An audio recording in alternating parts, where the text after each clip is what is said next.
Good morning, this is Jimmy Vapes. I thought I'd do a video for you. I'm here at the Portage location till 5 o'clock.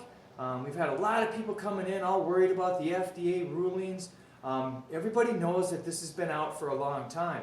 That is why I've taken all these steps and done all these goofy videos and done all these goofy narrating things to try and bring the attention to all the people that are different. See, not one of us are the same.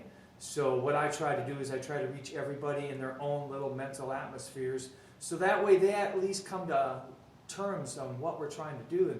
And that's to support CASA, to support Not Blowing Smoke, to support SFATA. If you are a juice maker, if you're a shop owner, if you do anything in the vape industry, when you call my store, and the first thing I ask is, are you a member of CASA? You wouldn't believe how many freaking juice people that call my store and don't know what CASA is, don't know what SFATA is. And this is why I've gone out, not just as a shop owner, but just as a vapor.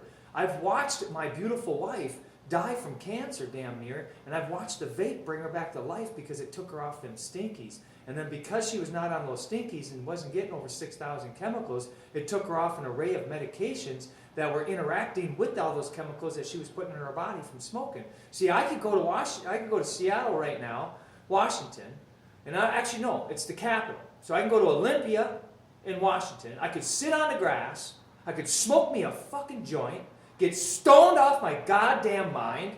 But if I lit up a vape and did this,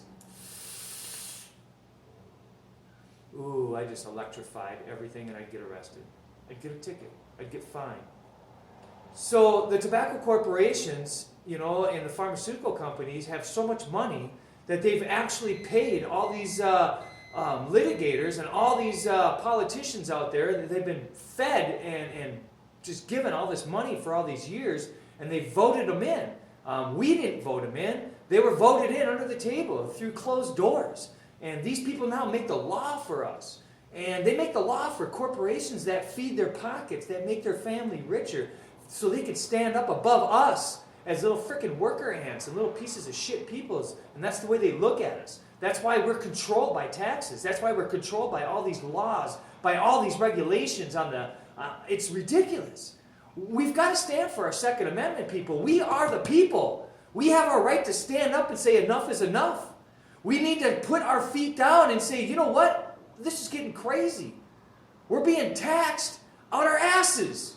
We got to pay tax on tax on tax by the end of the year. When we get our taxes, we got to pay taxes on that again because we got our taxes back that we paid through the year. I mean, come on.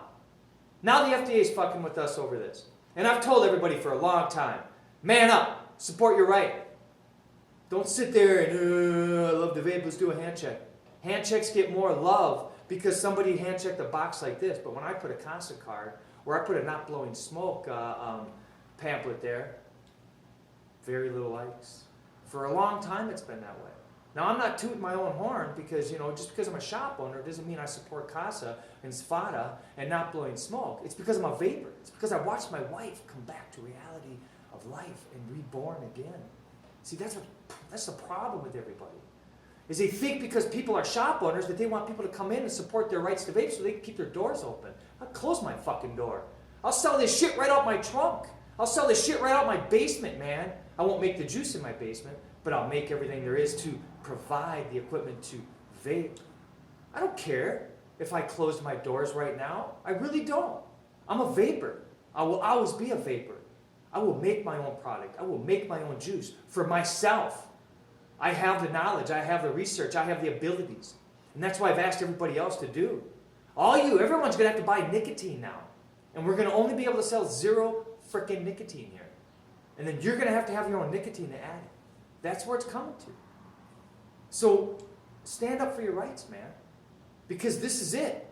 Now all you vapors out there now realize all of us that have been fighting for our right to vape and have been writing these 2,800 letters for the last 9 months to all these representatives and all these senators and all these aldermen and all these governors, you know, and it's not just Governor Walker I've been hitting, I hit everybody.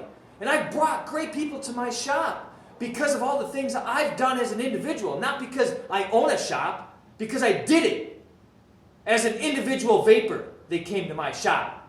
They would have came to my house, but they didn't know I owned a shop until they were wanting to meet with me and talk more. And then I said, hey, by the way, I'm a shop owner. That's how it went. I don't tell everybody, yeah, I'm a shop owner. My freaking shop's going to be closed. I'm a small business owner. Who gives a shit? I'm a vapor, and that's all that matters.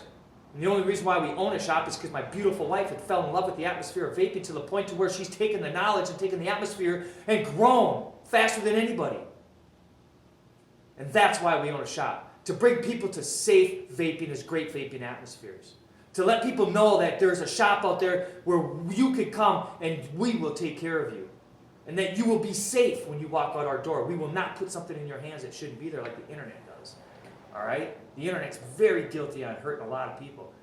Now you got all your Walgreens, you got all your Fleet Farms, you got all your Super Walmarts and shit like that selling our vape gear. They know nothing in there about it. That's why my wife started Ideal Vapor. It's because she wanted to make sure that you were safe. That I was safe, man. That my son was safe. And now you're all part of our family. Now I may sound a little pissed off right now, but I am. Because not many people stood up for what we believe in. But now that it's being taken away, everyone's standing up. And I wish we all would have stood up earlier together. And I wish you would have all been writing those emails. Now these people are getting drilled with emails and drilled with freaking phone calls because people are so upset. And guess what? Delete, delete, delete, delete, delete, delete, delete. They're not going to pay attention. They're going to get so sick of it, it's going to be harassment. But if we would all stand together before and hit them individually, life stories, daily activities with their family because you vape now, things you do now that you never did when you smoked, that's what was important. So keep writing those. Don't hit everybody you see on the internet. Don't hit individuals. Pick somebody that has not been bashed on the internet and has not been labeled to call. That's what I did. You know? I got great people coming to my store because of it. So just do it for yourself. Do it for what you believe in. Don't do it for anybody else. Research what you believe in. Research why it works for you. And then believe in that. So this cloud is for all the believers. I am running a series box, 18650, MOSFET protected, K18 resistor, hex home buttons. Yeah, baby. Got me a 8 wrap. Oh, what did we take? 3.5 mil inside diameter, 26 gauge, 0.32 for my ohms. That's where I'm happy right now. I just gave you an explanation of where I went. Before it was a lighter and a cigarette and death. I slowly committed suicide. All them smokers out there are slowly committing suicide. I stood there while my mom was buried from lung cancer because she smoked. And I wish I could have just grabbed her years ago back in the 80s and said, Mom, why are you committing suicide? And then I started smoking, so I didn't care anymore.